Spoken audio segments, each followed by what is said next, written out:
Welcome to episode 5 of the Crowley channel. I am your host, Kurt Crowley. And with me this afternoon, a clean shaven AJ Kaufman. How is it going this fine, mild afternoon?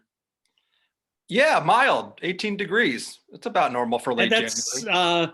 it just got to 35 here. I did some errands. I was outside waiting to get into the DMV, and it, Oh, it felt nice. It was sunny, and I thought I was like waiting to get on the ski lift or something. I 30, thought I was at 30, a 35 and resort. sunny with no wind is very pleasant. Good Right. snow And it's blowing like, how weather. many it's like I was almost roasting in the car. I'm ready to turn the air conditioner on. Did all the snow melt there? All the 13, 14 inches of snow? It's just starting to now. No, I actually got out yesterday. It took me only 10 minutes to clear the car from all the snow, and there was no freezing rain below that. And it took about, I thought it would take forever to get out. I was able, just by moving back and forth, I got out of my parking space in about 5 minutes, and now they've plowed that lot out along with all the rest of the others. You could probably hear them right behind me. So ever since the storm, they've been plowing out all the parking space, the big front loader. They've been putting that away. So no, things are going good. As long as there isn't the 25 below or that, but I can imagine up your way, there are probably some ice fishing people that are complaining right now. They are, but they know that there's snow in the forecast this weekend, and then late next week it looks like early forecast is we finally do get below zero on a consistent basis, where you have highs in the single digits and lows in the minus teens, minus 20s, which is rather cold for anyone else in the country, but we're used to it here in late January and early to mid February. That is the coldest time of the year, and people embrace it. As you know, Minnesotans like no other outside of maybe Alaska. And now you're talking like them. You go Minnesotans. You're talking like You them have now. to adopt the lingo. I can't say Wisconsin. Well, or the people out here, Wisconsin, or West, worse yet, Madison Cawthorn, when he gets on and he goes, in the state of Wisconsin, in the town of Madison, you were named after Madison. Madison is a racist name, and we're about to get into that. But I just wanted to get this off my chest.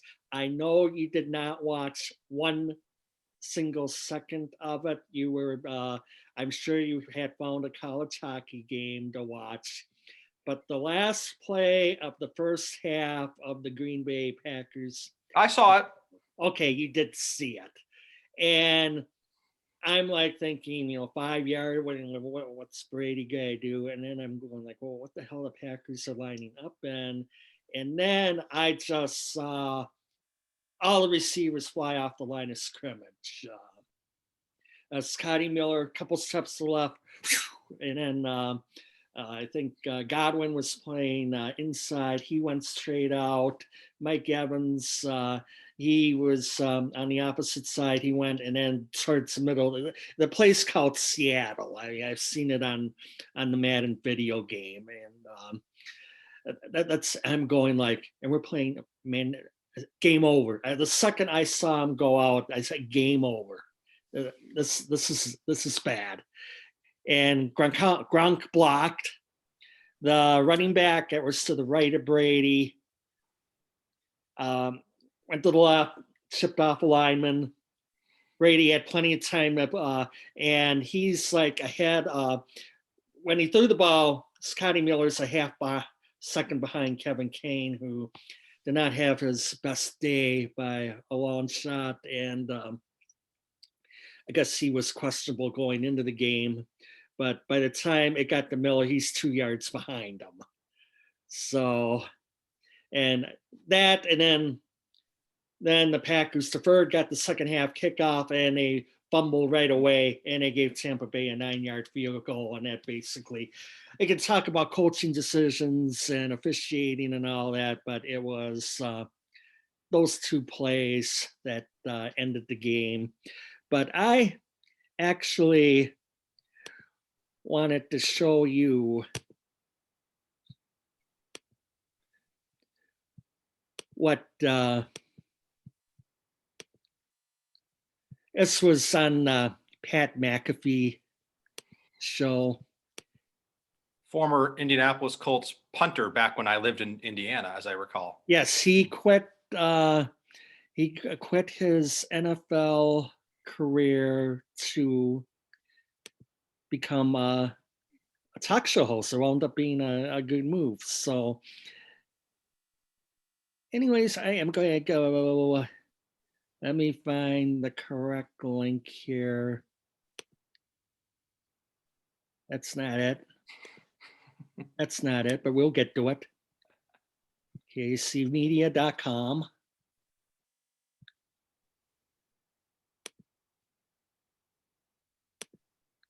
Your Alpha News article. Oh, look at all those shares. We'll get to that. Oh my gosh. Some accounting stuff I have to look up. Here we go. Chris Carter set to Pat McAfee. And I'm gonna tell you something, and Pat, I hope you can go with me and listen on this, because people have a lot of stereotypes. My man Scotty Miller, all right, white guy, he's white. Very. I'm black. I'm gonna say this. The defensive back of Tampa Bay underestimated that white kid. If that had been Antonio Brown, he would have been backed off of. Never disrespect the talent level of anyone in the National Football League. So There you go. That's predictable. For the record, Scotty Miller was timed 4.39 in the 40. He has also claimed this week he can beat Tyreek Hill in a foot race. Wow. Tyreek Hill, which remains to be seen. Tyreek Hill is 4.29. I'll take 4.39. Whether that's better than Tyreek Hill, that's a tall order, obviously. But yeah, that said, so that's, in the aftermath we have, and now we're going to have the drama of Aaron Rodgers. Is he going to play the retirement card? Is he going to demand a trade? It's like, so we'll hear that just about every day for the next 6 months. You won't hear any baseball scores or anything. No, it's just okay. What's up? That's why.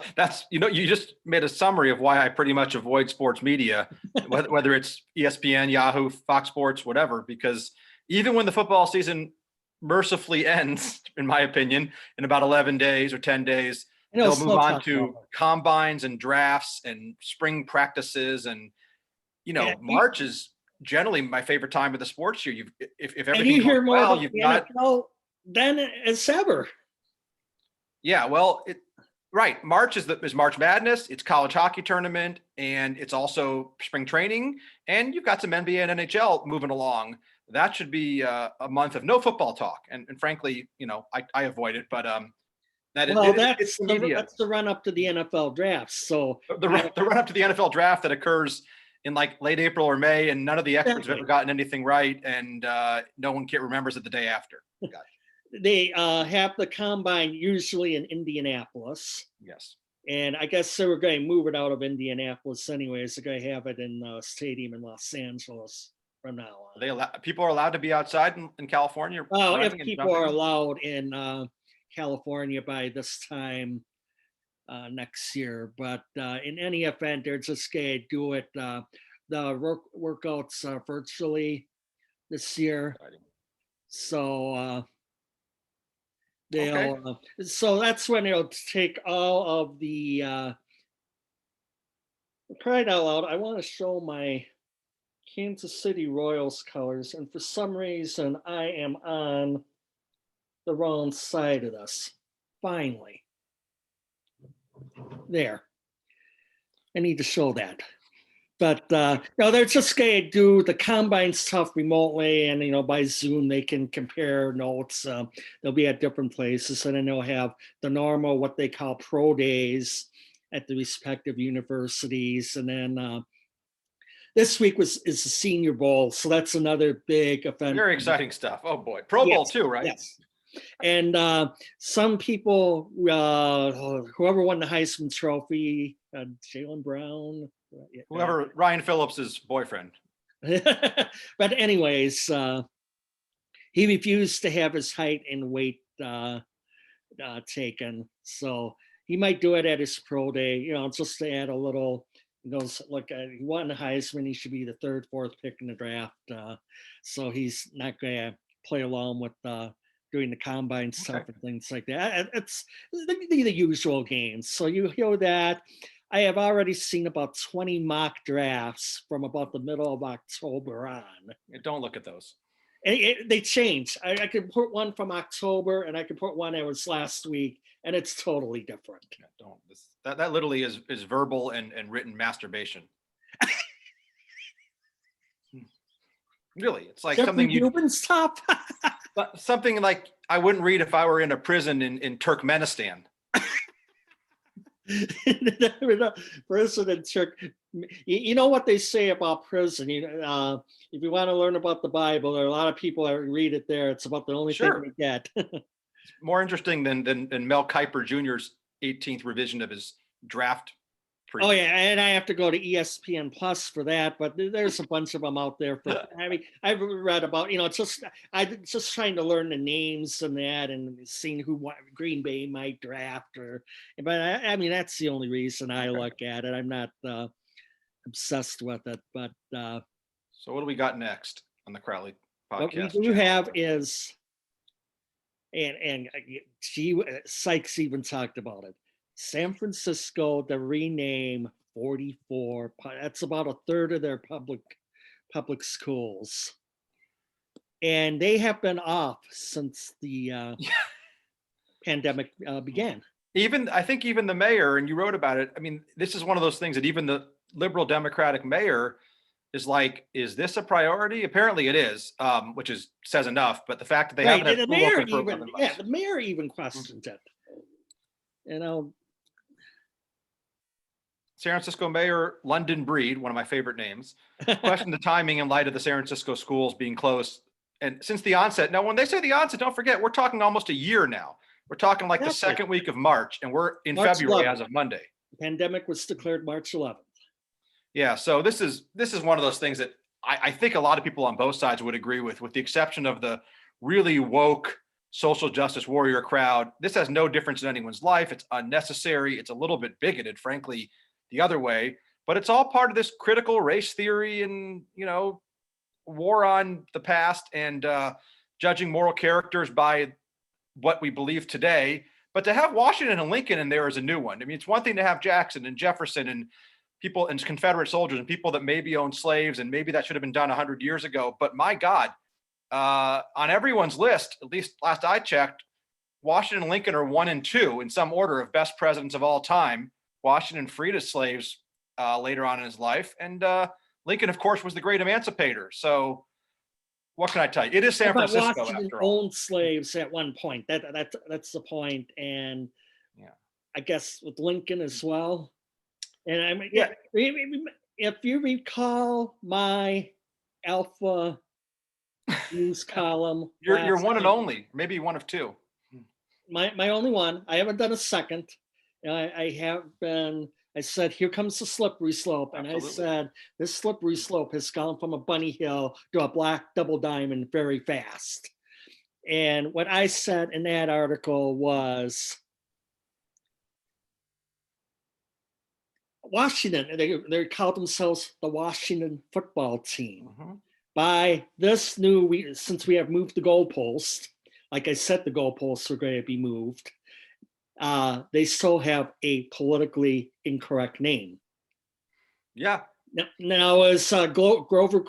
Is Cleveland's named after Grover Cleveland? Am I correct? No, it's named after Moses Cleveland, the founder of Cleveland. Okay, All I right. don't think he owned slaves, but I could be wrong. Okay, but look it up, and I'm not I going to mean, do it, but you have to vet this. But as I said, the Cleveland Indians will be the Cleveland Breonna Taylors.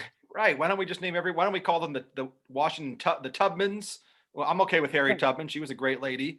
But they're going to have to stop at some point. And Lincoln and Washington were, I think former President Trump said it, and people always laugh, they came for Jefferson, they came for Madison. Someday they're going to come for Lincoln and Washington. And everyone always says, oh, stop. But of course they're going to come for Lincoln and Washington.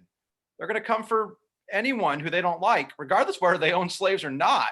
If you're a white Christian male, pretty much, or if you're Jewish, probably also. I mean, your days are numbered as having anything named after you. I mean, they're going to come for Roosevelt? Oh God, Sykes was talking about something with his guest today. They were starting to joke about the GameStop thing, which I don't understand. GameStop sounds like a slowly dying, kind of like what Blockbuster Video was. Well, it is. It was, and it is. That's the whole point. That's how they were able to. Somewhere where you want to buy an old video game that you like. Yeah, there's 5,000 of those stores in the country. You've probably seen them. You've driven by them. There's probably 3 in Lincoln. They're sometimes in shopping malls, sometimes in strip malls. They've got red and black lettering. They're oftentimes next to like the Dollar Tree stores. Yes, I mean, I walk in there and I'm immediately, jumped out. What can I help you with? Some teenage yuppie. But or the other thing I'll specialize in is some of the classic video game stuff that has gone way up in price. But somehow, because of short trading and that, the stock has gone through the roof. And am I right to assume it will crash? And I tried to contact your expert in this. I'm not an expert, but I know that these kids on Reddit got together, decided to drive the stock price up of these dying companies like GameStop and even Bed Bath & Beyond and AMC, and shorting the hedge fund managers who were obviously caught off guard. And it's sort of a David versus Goliath enterprise, and people on both sides like it. It's one of those times where AOC and Ted Cruz agree, and Liz Warren and Ben Shapiro agree, and kind of the populists agree, and even some financial guys agree. Limbaugh didn't agree. Well, Rush, it's everyone wants to hate Wall Street and hedge fund managers, and that's fine. So they like what they saw yesterday. It was kind of a little revenge, but the Treasury Secretary and whoever just bought the New York Mets, Cohen, he was in, like, half the people in Queens have a last name of Cohen, but he I guess is involved in it. And how many horribly owned franchises can one city have, like between the Knicks and the Jets and the Mets, and Jets? I'll be missing a couple more. Jets. Just imagine living in New York and having to watch between either the Jets game and the Giants game. And they usually put them on at different times. Just imagine that. But getting back to the list, here is the list of everything that is.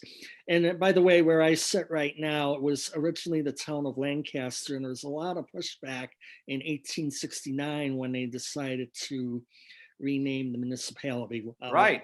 Who was pushing back, though? Do you know? Oh, it was the Confederates. Yeah, the Confederate sympathizers that were south of the Platte River, I believe, in Nebraska. Right. Yeah, because didn't like Lincoln. Yeah, this is technically originally Confederate territory. Well, because the Kansas-Nebraska Act, free soil. The Platte River is about an hour north of me, and was at Fremont. And then, of course, you drive north, drive east and north on 80. You run across it, and you're in the north into Omaha. But Lincoln, the Platte feeds itself eventually into the Missouri down south of Omaha, right? Yes. Yeah. So Lincoln is the south. So what we have here. Your list. Oh, good. It is a huge list. Did you make this, or is this somewhere else? Nope. This is official City of San Francisco. Oh, good. We have Balboa High School. Oh yeah, bad man. Actually, Um, arguably he was, but Conquistador. yeah. Abraham Lincoln. Mhm. Lincoln High School. I think every city has a Lincoln High Oh School. yeah. Mission High School. Can't have the word mission. Yeah, that's kind of, Mission Bay's got to be renamed. yes, yes. And Washington High School. There's Washington High School and Washington Pergolders. And we get into another high school, Lowell High School. I don't know who Lowell is. Mike Lowell, former Miami Marlin and Boston Red Sox. What did he do? That's the only one I know. That's the only one I know. I thought maybe knew, but So he's from the north. It's Lowell, Massachusetts. I'm pretty sure that I don't need to look it up, but Revolutionary period, white man. okay. And then we have James Denham Middle School. Tell me who these people are. Everett Middle School. I have no idea. We have Herbert Hoover. What the hell did Herbert Hoover ever do? Was he an unpopular president? Yeah, but because of the stock market crash when he was president, he was a great American, a builder, an engineer, Secretary of Commerce. What did he ever do to anybody? That's ridiculous. Are they going to get rid of Coolidge too? Maybe. Harding Park's in San Francisco because that was where President Harding He was a died. little bit corrupt and he had some affairs, but So we still have that named. They've got Roosevelt on there. Oh, good. Which Roosevelt? It's Franklin, Teddy. Yeah, probably Teddy. I don't know which one. They love Franklin. They can't, even though he interned the Japanese. Right. James Lick, I did look him up. He was an early resident in the Gold Rush days. He was the richest man in San Francisco at the time of his death. Presidio Middle School, Presidio Park. That's a national park. Yeah, I have no idea. And it gets Lawton Turner. I don't know who Claire Linthal is, to be honest. I can look her. There's a woman. Oh my gosh. Paul Revere. Then we get to Alamo and Elementary. That's obvious. Alvarado Elementary. Bryant, I have no idea. William Jennings Bryan from Nebraska. Well, Thomas Edison is on there because Thomas Edison electrocuted animals in his experiments. So can't make this stuff up. Well, I couldn't either. That's what Sykes said. Clarendon, I have no idea. We're only halfway through this list. Dianne Feinstein. Yes, because Dianne not left wing enough. Replaced a Confederate flag at City Hall in 1985, and also it was explained Dianne Feinstein's star has dimmed because she was tight with Trump and approved of the Amy Coney Barrett nomination. Well, she didn't actually vote to approve it. She just wasn't tough enough. That's great. She's been a reliable liberal Democrat for 40 years and an icon in San Francisco. That won't get changed, nor should it. Okay, Garfield, President Garfield, did he do anything? Fought in the Civil War on the Union side. Was an excellent Braden, person. Jefferson, Francis Scott Key. I guess he did own some slaves. Yeah, wrote the anthem. Well, like I said, everyone who's from 1900s canceled out. Earlier, Frank McCoppin. Cancel out, Jesus Christ, he was 2,000 years ago.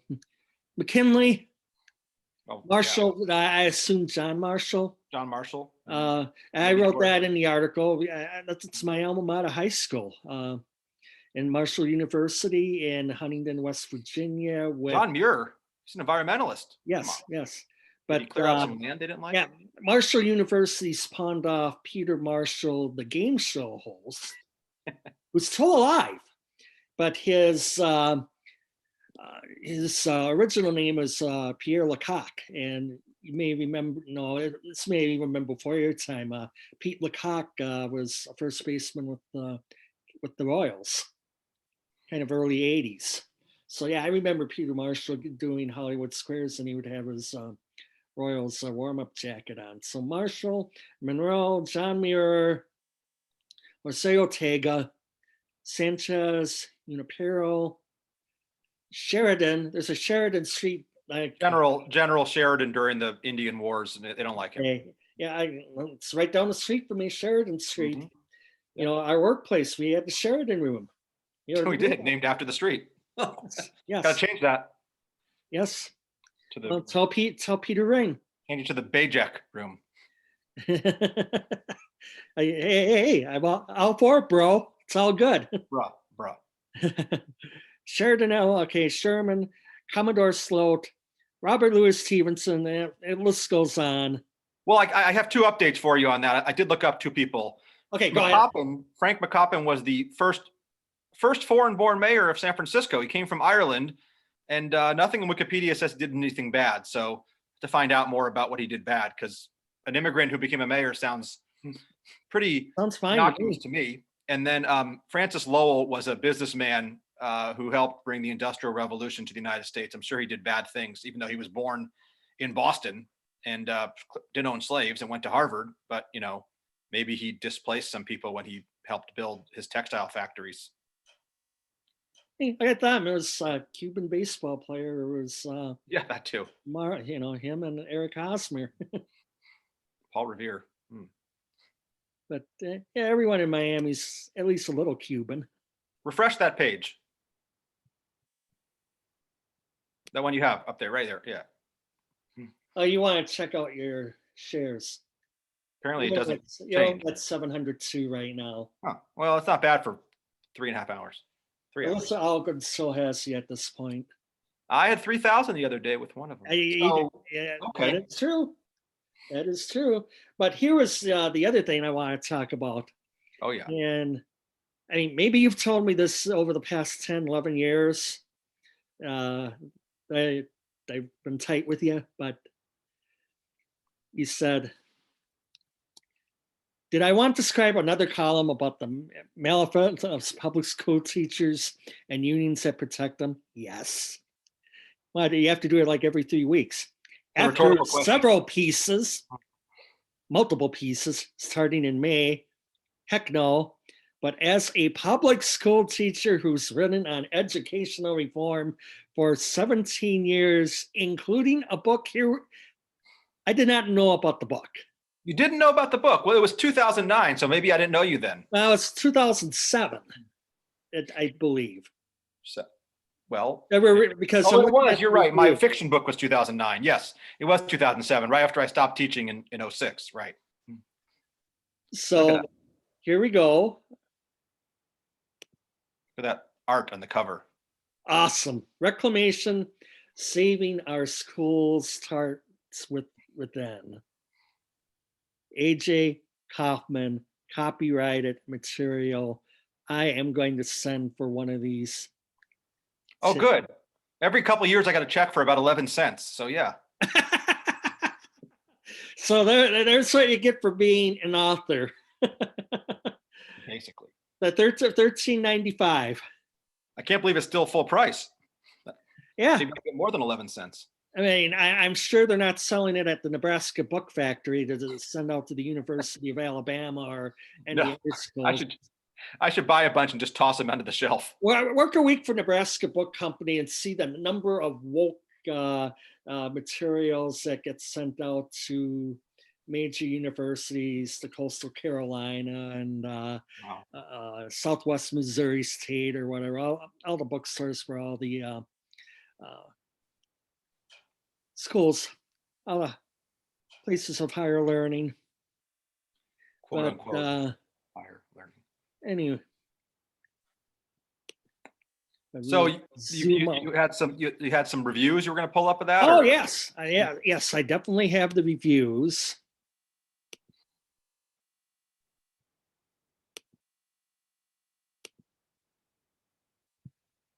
And you know how I'll just go about do this rather than here we go. And you have gotten 4- and 5-star reviews out of everyone. I was looking for someone to have one negative review. I'm looking for someone in the teaching profession. They don't read. To take you on. They don't read. 31 reviews. Now, to be honest, I probably know a majority of these people. Right. Not all of them. But yeah. David Plotkin. I know him. It's a little familiar. Okay. Must read for anyone with children or plans to have them. November 29th, 2007. Another solid effort from A.J. Kaufman. I have read Mr. Kaufman's book, and it brought back many memories of my initial career as a middle school and high school teacher in New Jersey and Massachusetts during the late 60s, 1970s. These are thorough reviews. These aren't like just love the book. These are some real people that put some time into it. I mean, I saw Will Lee in there. Yeah. Bernard Chapin is a teacher in Chicago, or he was. Right. Carl Shar, I don't know him. Well, I must admit up front that I know Ari or AJ as he goes by, but independent of that, I have to say he says some very valuable things about education in these pages. And they're interesting. Unfortunately, many students may be, stop there, go back up a little bit. Stop there. Put off by Mr. Kaufman's bleak portrayal of the culture in public schools, where teachers are more concerned with padding their already bloated paychecks with escaping responsibility, running out the clock before they can retire to a fat pension, than they are educating young men and women. This is an element of Kaufman's narrative that may lead people to discourage. And yeah, it's just some interesting thought pieces people have. Wow. and Will Lee, out in Hawaii. Will Lee, and this is from 2007. So so Will Lee has kids who are in high school now. Yes. When he wrote this, he probably had kids who were like infants. So there you go. Right. So I mean, that's how much it changes in 14 years. And or it doesn't change. I don't know if the Honolulu school system is as much a clustercluck as Minneapolis or Chicago or a lot of other major cities, but it's probably similar. Tom Lindemann, I do know him. Okay. CB, I don't know the initials, obviously. T. DeVoe, I don't know. Oh, there you go. Yeah, it's good. Yeah, and there was more. Dilsheimer. Karen. Andrew. See, some of the first names you can't tell. Kyle. I may know an Andrew or Kyle, but I don't. It doesn't say the hometown. Andrew Stitzer is a friend I used to talk to, so I do know him. Okay, I've got kind of. There's Josh Stein. Oh my! We got a Reclamation is a compelling read, and he is building a championship team out in San Diego. I want you to know that right now. Right, and he gave me only 4, and he had a few critiques, looks like. And Josh Stein, of course, ideologically is totally different than me. He's very liberal, and he lives in San Diego. So for him to actually even give me 4 stars must mean he found something valuable. About the funniest moment in the last 10 years, when I asked for his phone number after I saw whoever was the lead pitcher, his arm wasn't right, and I texted him. I told him to IL the pitcher, and I sent it back to you, and you went nuts. You told me to erase his number. Yeah, I don't know. Did he ever respond? No, I'm sure I'm blocked. Blocked. And it's like I see people, the weatherman. If someone tells them something negative, he blocks them. It isn't like he calls them names or calls them any. The weatherman. Blocked by the weatherman. Yeah, block. Sad but true. Even though my successful sons are beyond the public school system, I had to read this book, and to see their disturbing perceptions of pitiful teachers were anywhere near the opinions of this ex-educator. Wish I had the book back in college. Brave and honest. Starting from within is the way to go. That's kind of the subtitle. And I'm looking at the next possible. And I mean, seriously, I have to order the book, and then we can do some. I have to ask you, is there a sequel in the works? Well, no, because I haven't been in the classroom, so it'd be hard to do a sequel. But man, I tell you, if I combined all the articles I've written for newspapers and then Alpha News the past year, there could be a compilation kind of thing. Because this is even around before the time I was writing for the Orange County Register and elsewhere, but I've written many articles since. So yeah, I know some of these people, but not more than half or 2/3. Yeah. Okay, Jerry Durham, that's my cousin's husband. Yeah. Okay. There you go. So there it is. AJ Kaufman, the author. And I bet you the situation is even worse today. Well, Well, today, literally, that's literally today, it's worse, like as in January 29th, because yes, of what's going on. yes. It's like even more relevant today than it was when it was written. Yeah, thanks for mentioning. Those of you who are watching, you can go to Amazon, Barnes and Noble, or wherever fine books are sold. It's just it's Barnes and Noble still in business. Well, online, you know. I used to go there just to buy, I would buy the fantasy hockey manual every year. Just so I could find out about the various NHL players just for my Yeah, informational purposes. I think your boy Blake Lizotte with he is with the LA Kings. Saw him play against the Wild the last couple games. Yeah, yes, small guy. Well, Short guy, small why town. it's like what are they gonna do? Play the Avalanche 4 times over a week? It seems like the NHL is very regional with their schedules this year. Are the NBA the same? Yeah, no, it's basically 4 different hockey leagues. Oh, Because the teams in Canada cannot go into the United States and vice right. versa. So you had a 7-team Canadian division, and then there is the 8-team Pacific division, 8-team Central division, 8-team Eastern division, and they're only playing divisional fours. So it's just strange to look at the standings. The top 4 will make the playoffs. And Minnesota's in the Pacific. Minnesota's in the Pacific along with St. Louis. Well, those are technically west of the Mississippi. Carolina and Tampa Bay and Florida. And Pittsburgh wanted to be in the East so they could play the Flyers and the Bruins and the Sabres and those types of teams. So it's not totally by geography, but Close. the NBA is actually more of a normal, except that they are doing a lot of 2-game series. I noticed that in some schedules that Milwaukee will Minnesota's be out in west. Detroit on a Monday, and they'll play them again on a Wednesday. And the first half of the season's 36 games, and then they figure out what they might want to do from there. Okay, what's next?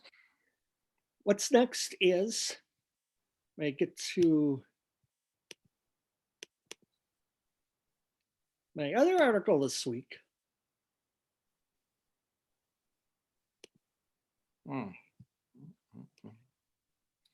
Poor Diane. And that was on, Dr. Foxy has doubled and tripled the ante, literally.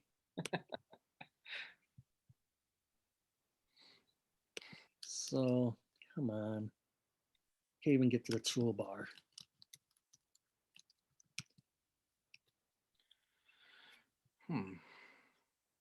But, there you go.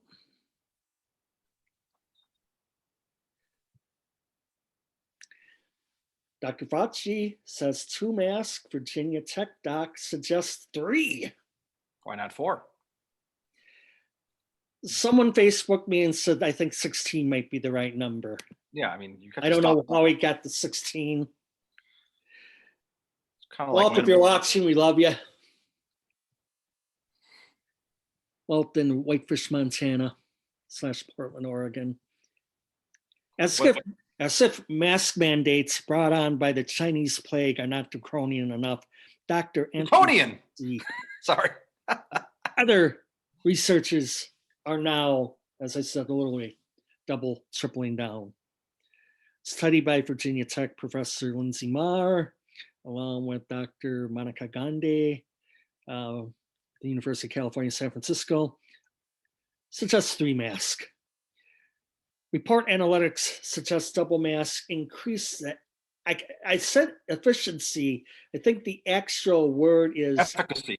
yes, by 50 to 75%, but a triple mask improves that to 90%. And then my next line was one mask, just go naked. And then I told about the CNBC segment, and hopefully I have a link to this. The CNBC segment with old Fox News anchor Shep Smith, who's now surrounded by his fellow travelers at CNBC, apparently. There he is. Here we go. Wash our hands, maintain social distance, and wear a mask all the time. Not when you feel like it, all the time, when you're not eating and drinking.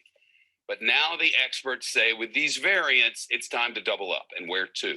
This morning, Dr. Fauci endorsed the idea on the Endorsed?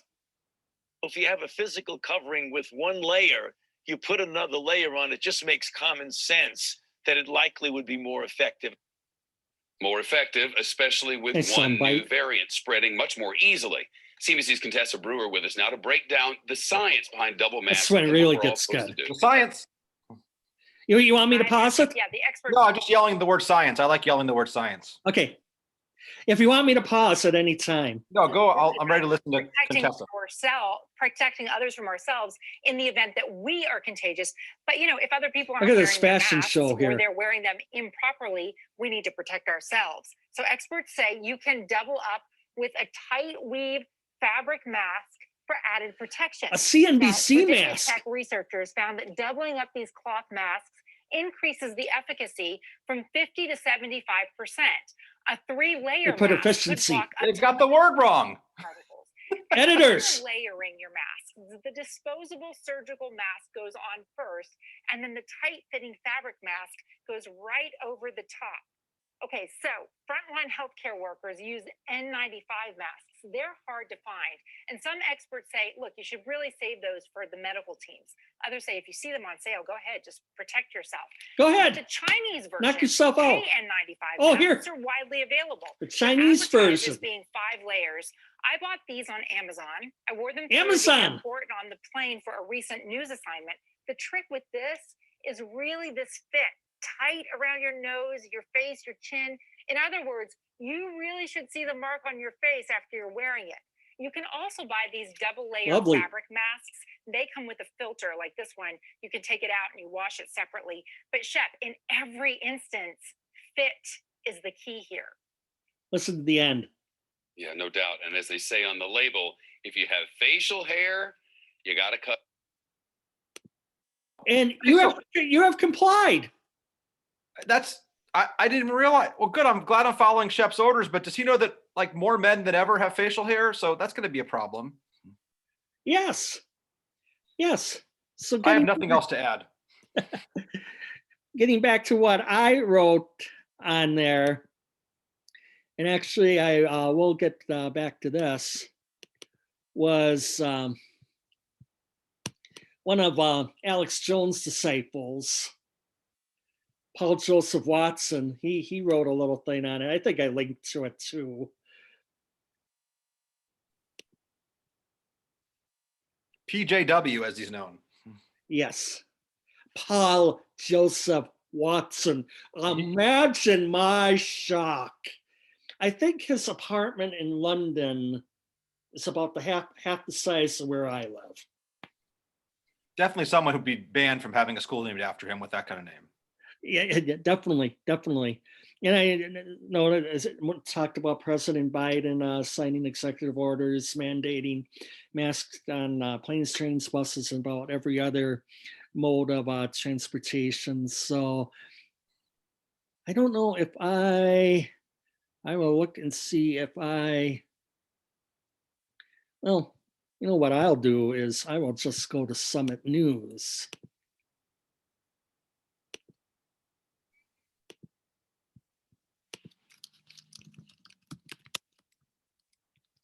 Bing. I'm surprised it isn't blocked. Yeah. How much would you tolerate China's subjects, its citizens? Oh my! I am glad I got to say, do you see the headline? Heard that last night on the Kennedy show on Fox Business Network. She had some good, hilarious jokes about, about the anal swabs in China. Just when you think it can get no more ridiculous, no more draconian, there's that. I'm wondering if Paul did a. You can also get your COVID vaccine in the rear also. Yeah, I always get here. Let's get a bit of this. I always love hearing Paul. The Chinese government is now testing its citizens for COVID-19 by carrying out anal swabs. Yeah, really. Apparently, according to experts and Chinese state-run media outlets, an anal swab is more accurate than a nasal or throat swab because stool samples will contain the virus for a longer time. After the Beijing city government announced it had carried out over 1,000 anal Fecal matter doesn't lie. But go on, Paul. They complained that the process was uncomfortable, while some said the procedure made them feel like defecating. Lovely stuff. Chinese people expressed concerns about the new Paul's got a beard. sometimes done in front of others at quarantine centers, saying it's an invasion of privacy. This all raises the question, how much will people tolerate in the name of stopping corona? After all, China's response to the pandemic has received widespread praise from the mainstream media. We've seen massively high support in polls in the UK and other countries for lockdown. But what is the limit of what people will put up with? The plurality of people in the UK support giving the government power to track people's physical movements via GPS technology to ensure they're complying with self-isolation. Dr. Fauci said Americans should be wearing 2 face masks, but then Virginia Tech researchers one-upped him and said they really should be wearing 3. Now, Virginia Tech researchers found that double method cloth mask increases the efficacy from 50 to 75%. A 3-layer mask could block up to 90% of the particles. Despite another doctor warning that this could cause breathing difficulties, but then another doctor one-upped them and said Americans should be wearing 4 face masks, but 1% of Brits or Americans, if the experts said it was necessary, would give consent for the state. He's got a Brexit hat. To their Cancel to him. their arses. You'd be surprised. Back in 2012, during the height of the TSA airport security controversy, I commissioned a poll. Oh man, that's about enough. I'm blowing up Paul here. I'm going to be at the store later to get my 3rd and 4th mask. So, you were calling me crazy for buying about 12 gators over. I haven't gone to the gator yet. Maybe I should. It's cold outside. They say that I like wearing them outside. I don't want to get my face cold in it. So no, it's good when you're doing snowplow, and I actually that's right. Masks are good for that, and you don't get any. I kind of like wearing them as headbands too. I feel like Zach Wilson, wearing them. I remember when in Sioux Falls this summer you had the full gator regalia on. Yes, exactly. Oh, that's. What do we have left in the topics today? Oh, I wanted to ask you because what else is Joe Biden up to? Executive order wise. Speaking of slippery slope, I think he's on executive order number 337 this afternoon. No, he's done more in the first week than any other president, every other president combined, I believe. But it's important apparently, and some of them are okay, but some of them are absolutely absurd. The one that's going to ruin women's sports that I haven't heard anything from Megan Rapinoe on. The one that destroyed the Keystone Pipeline and 12,000. Can we get men on the training men on the U.S. national women's soccer team? Yeah, that'll I don't see a problem with that. I feel bad for the girls in track and wrestling who are not going to be able to get, their times and their numbers for their college scholarships because there's, 6'3", 280-pound men beating them and outrunning them. Biological men. And the union guys who are working on the Keystone Project that are, out of work now, that were making close to 6 figures, some of them. And, unions voted for Biden, 55%, I believe it was. And, it's outside of the teachers union and the nurses union, maybe. I don't think the blue collar unions are too thrilled about how he kowtows to the eco lobby, which is mostly made up of people that live in insular coastal oases, if I may. Okay. And then you were literally waking me up last Sunday, and you're telling me get this up and it was concerning Arizona. Oh, good old Kelly. Yeah. Go ahead, bring her Tell us up. about Kelly, Dr. Kelly. Dr. Kelly, get it right. She is a doctor, unlike He is an osteopathic. I osteopathy. think it has to do with manipulating, Oh, she manipulates. Yep. massaging the body parts. Well, she is the chairwoman of the Arizona Republican Party. Don't know how she got that job, other than apparently she's a good fundraiser.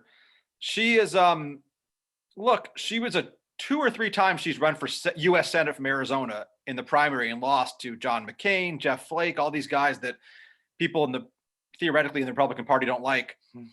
So she became the chair, and she's kind of run the party into the ground, which is, should be enough to say that she shouldn't get reelected. I mean, Arizona, like Georgia, went from 2 Republican senators to 2 Democrat senators in one election. And they also they voted for Joe Biden, first time voting for a Democrat in several decades. And their governor, who's a good conservative Republican governor, was also censured by Kelly Ward, along with Jeff Flake, former senator, Republican, and Cindy McCain, Mrs. McCain, wife yes, of the late John McCain. John McCain never lost an election in Arizona. I don't even know if Jeff Flake did, but he didn't run for a second term. Kelly Ward, she and whoever runs that party, and my parents won by 42 votes. It was close. The loser wants a recount. Well, I found out most of these party chair elections are 85. Usually it's a landslide. So the fact that it was close is a sign that people are a little bit perturbed. She's sort of a conspiracy theorist in the past. She has some behaviors that are really, really troubling. I mean, basically saying you should want to die to fight for Trump's reelection. The party itself said that. And she's also called people every name in the book, from globalist to not sufficiently enough populist. And look, Arizona's a key state. The Republicans have a chance to win back a Senate seat because one of them is only an interim seat, but not if they're going to run candidates that are on the fringe, in my opinion. And also the governor, who's a good guy and could have maybe run for Senate, he's not going to be able to run now because she's ridiculed him. And state parties are important. I heard the Ohio senator's stepping down. Rob Portman, yeah, good senator. Not a radical, but still conservative, and would have won re-election, I think, easily. And Ohio, while it is moving right a little bit, at least in terms of the Trump election, they do have a Democrat senator, and it's going to be tough for Republicans to hold that. But he's tired of it, just like the senator from Pennsylvania, Pat Toomey, who also is resigning after next year. That's another state the Republicans are going to have trouble holding. The map is not very good for Republicans in the Senate in 2022. So, you got to get the right candidates. They had them in 2014 when they took back the Senate, but in 2020 and in 2012, not as much, depending on. And I've heard some things about Tommy Tuberville, his first few days in office. Fill me in on that.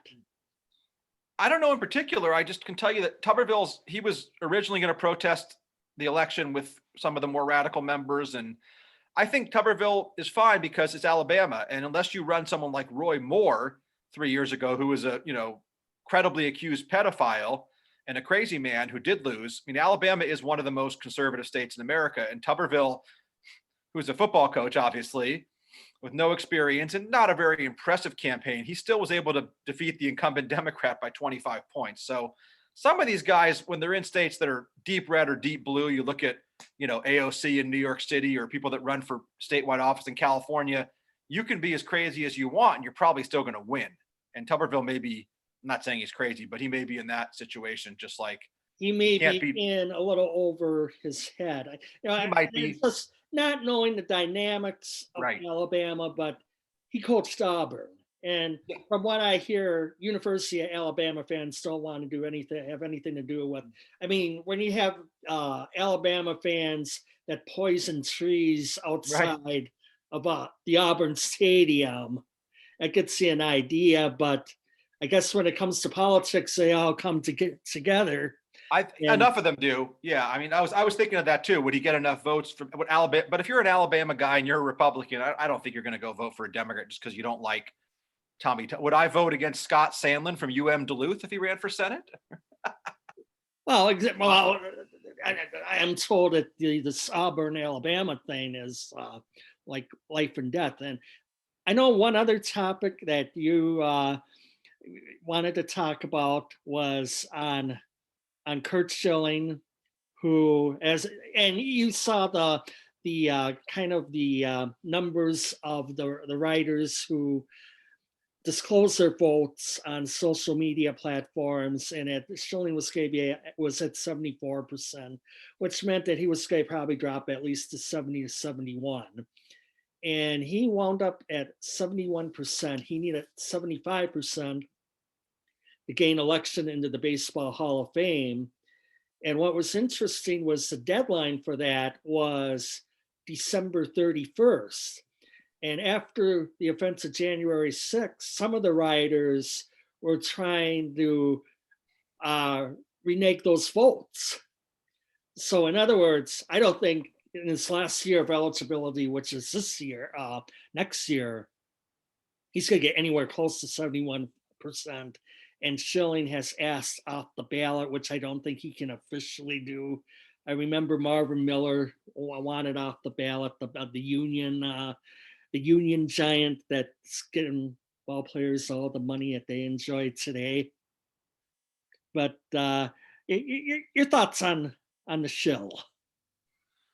Well, he's out there. Some of his views over the years have been out there, and the theory is, we can discuss. You should be able to be a right-wing conservative and go to the Hall of Fame, just like you should be able to be a left-wing communist, like LeBron James or someone, and go to the NBA Hall of Fame. But what a lot of detractors, and I think it was some media and even Reggie Jackson recently said, it wasn't your conservative views, it was your, racism or your bigotry or your conspiracies.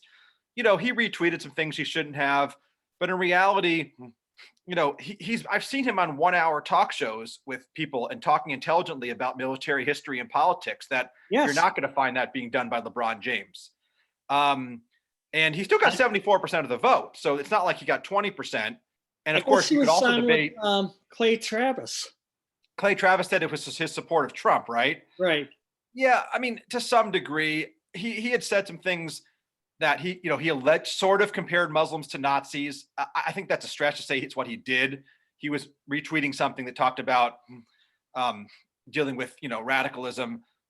He had shared anti-transgender memes on social media. I guess if you're a public figure, athlete, you shouldn't do that. He questioned Jewish support for Democrats, which I do every day of my life. And it was called anti-Semitic. Now that's one that's ridiculous. That's actually a good question to ask. Anyone. I'd question Black support for Democrats. I'd question Mormon support for Republicans. I mean, that doesn't make you a bigot. So, Mariano Rivera was a Trump supporter, or is. He got in. Everyone likes Mariano Rivera. Tiger Woods. I mean, there's some other. Brady had a hat, Annika Sorensen accepted that Congressional Medal of Honor on January 7th. Yeah, she got. I'd like to ask some questions on that. Yeah, you remember what Chipper Jones did on social media some years back with in regards to the Sandy Hook shooting? Like, he just went on Twitter and said, "Oh my God, the Sandy Hook thing was a false flag. Yeah. And what else could be a false flag?" And within an hour, there were people. I think it was the daughter of the principal who was shy. He goes, "We can invite you to dinner and I can show you my mom's bloody clothes."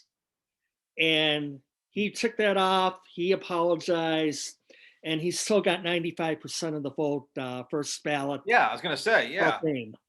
I'm looking up something right now. There were 3 tweets that people didn't like from Schilling.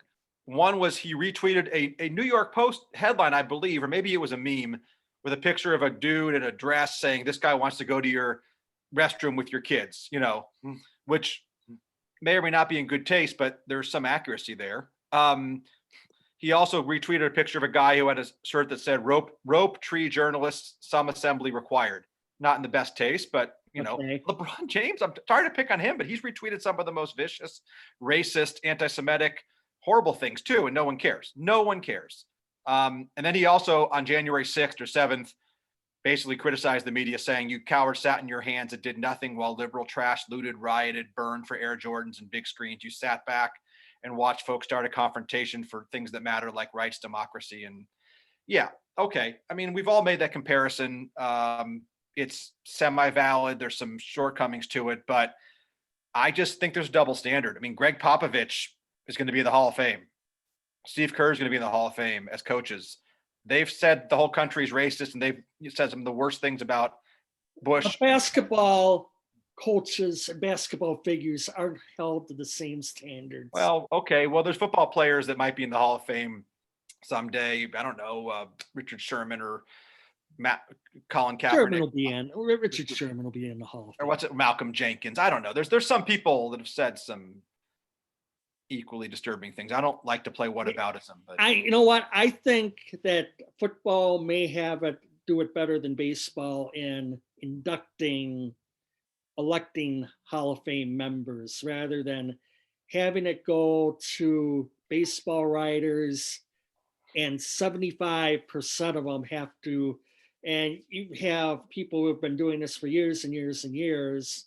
And here's a good headline: Schilling is a raging jerk. He also belongs into the Hall of Fame, and he also missed election in a year when no one right reached the threshold. So Right. About the 2022 Hall of Fame class. Oh yeah, David Ortiz.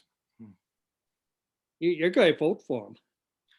Well, his numbers offensively put him in there. My only argument would and not personally, he's I think he's a left-wing guy who's done some dumb things, but he also did steroids, and he also didn't play the field. So I'd have trouble voting for him based on that. I'm not a big fan of DHs. I know some are in, the Harold Baineses of the world, and Ortiz's offensive numbers merit that. But his steroid, sometimes you get a pass when you apologize and wind up working in the media, and some people don't, and some have denied it more than others. Now, Barry Bonds and Roger Am Clemens. I right that Pudge Rodriguez' name came up in the Mitchell Reporter somewhere? A lot of names came up. Yeah. I tend to want to vote for most of these guys, even Bonds and Clemens and some of them, because their numbers. At some point, you got to. I'm hoping that it gets to what they call the Today's Game Committee, whatever that is, and they get to, some common sense there. It's like, I don't care who's in or who's out, and I guess now how long? I mean, Pete Rose is going to die being out of the Hall of Fame. I mean, where are we at? Like 32, 33 years on Pete Rose now? 89. So yeah, roughly. Yeah. Yeah, I'm trying to do the math here. So you have him, and we have like some of the steroid people. Ryan Brown will be like. Ryan Brown may not have the numbers to get in, though. Yeah. Post after he got busted, he wasn't. I mean, there are some people, and we don't need to get into a discussion about it, but there are some people who have questionable numbers that are on the tip. The Scott Rowlands and Jeff Kents of the world, who have numbers that are probably very close to being Hall of Fame numbers. But this would have been the year, in the sense that you're going to start getting people on the ballot like that are definitely going to get in, like Pujols and A-Rod. Well, A-Rod's a different story. Sorry. You think A-Rod will get 75%? I think A-Rod's rehabilitated himself by being part of the media, and a good analyst, by the way. And his numbers are, I realize Barry Bonds' numbers are incredible too. His numbers are so incredible. And a lot of these guys were Hall of Famers before they allegedly or did start taking steroids, including Bonds and maybe Clemens. And even if it was 97, I think Clemens' numbers his first 12 or 13 years were on their way. I mean, if Mike Trout tomorrow died, heaven forbid, or started juicing tomorrow, Mike Trout's numbers are already probably Hall of Fame when you think about his first 8-9 years.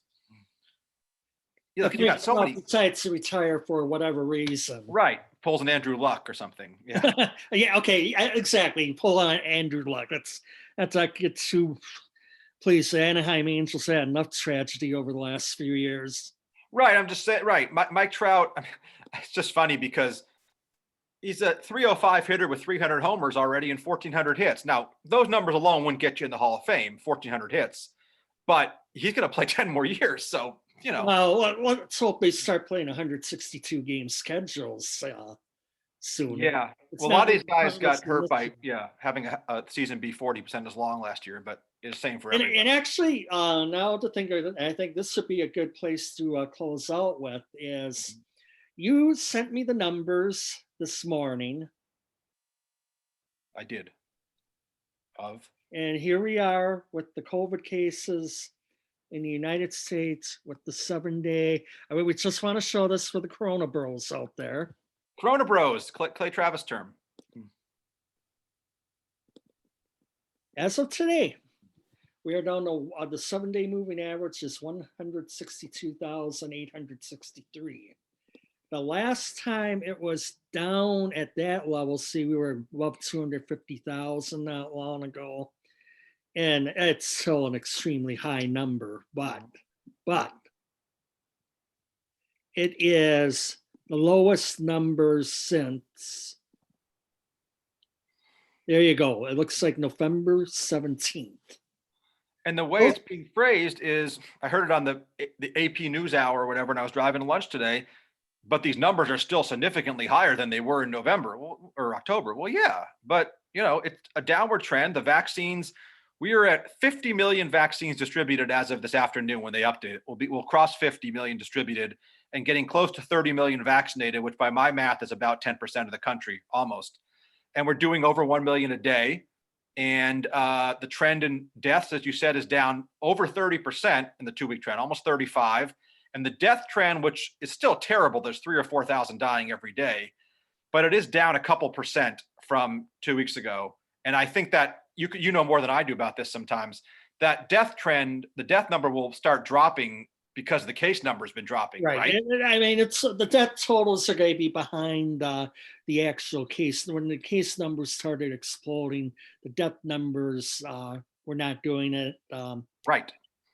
It's a delayed reaction to that. So we have still been, people say that's like a 9/11 every day or something like These that. analogies are terrible. It is. World War II, yeah.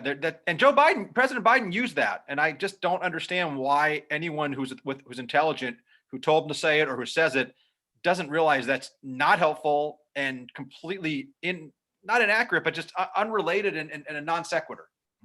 Yes. And we've talked about the seasonal flu. I've commented on it. You've sent me some things, some articles. Where is the seasonal flu?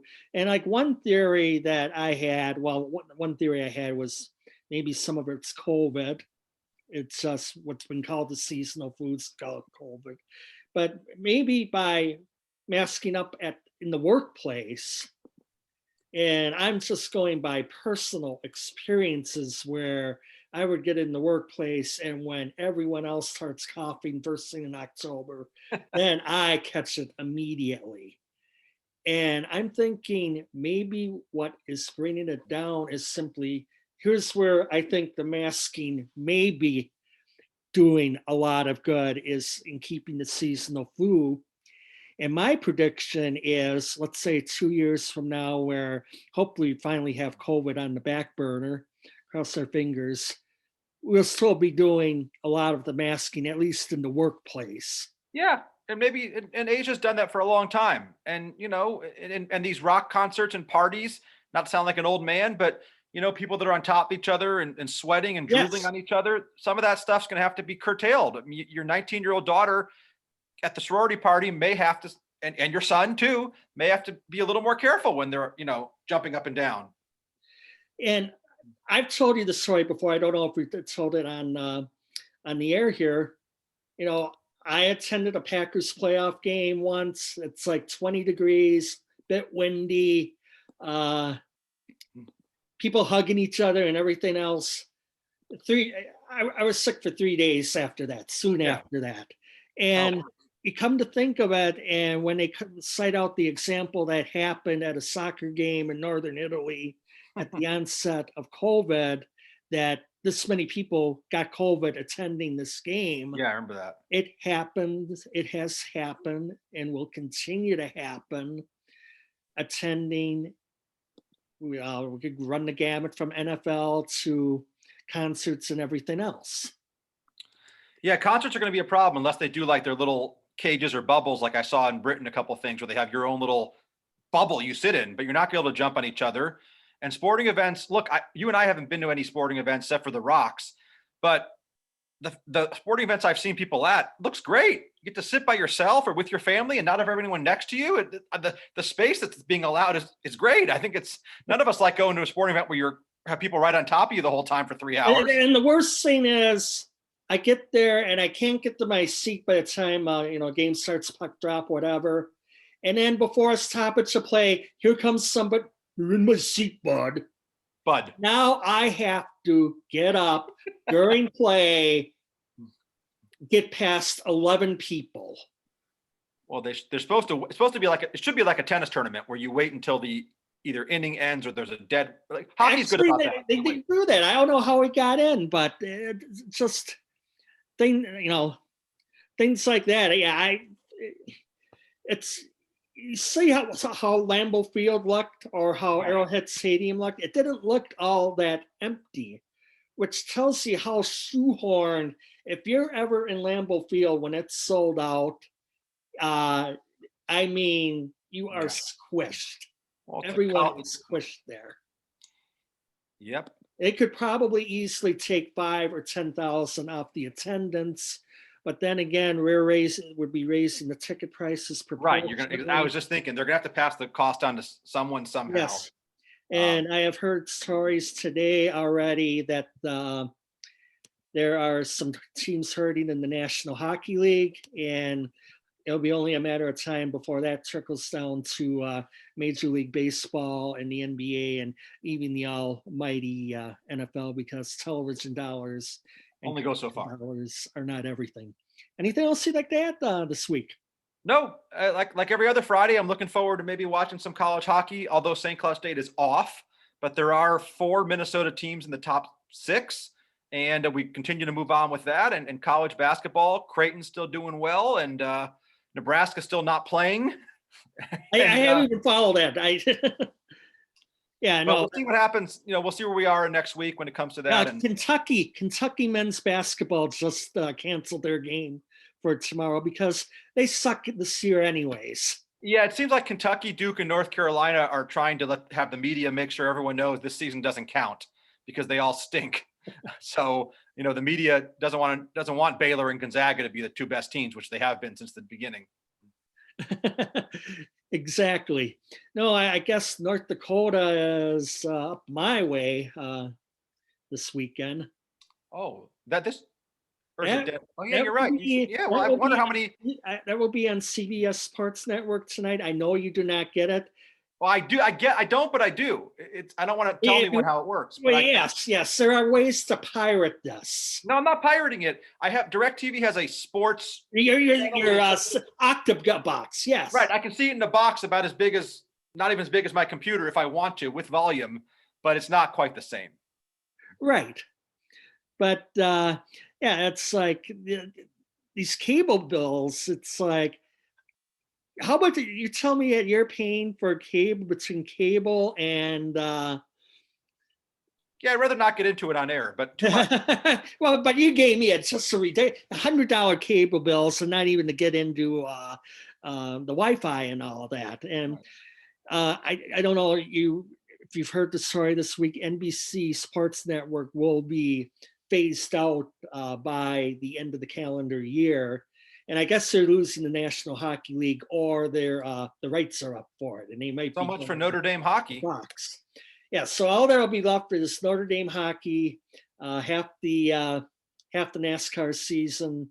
They put a lot of Atlantic 10 basketball on, which doesn't have a big draw. And I guess Premier League soccer.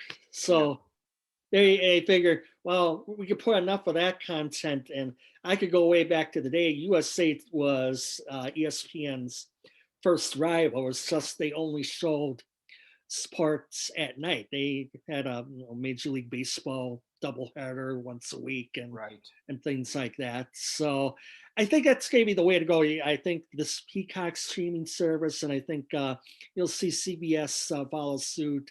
And you've seen the ESPN Plus model, paying $5-6 for each. Yeah, more of an a la carte model. Yeah, I could see that in the future. It's going to take time to adjust for most people, but yeah.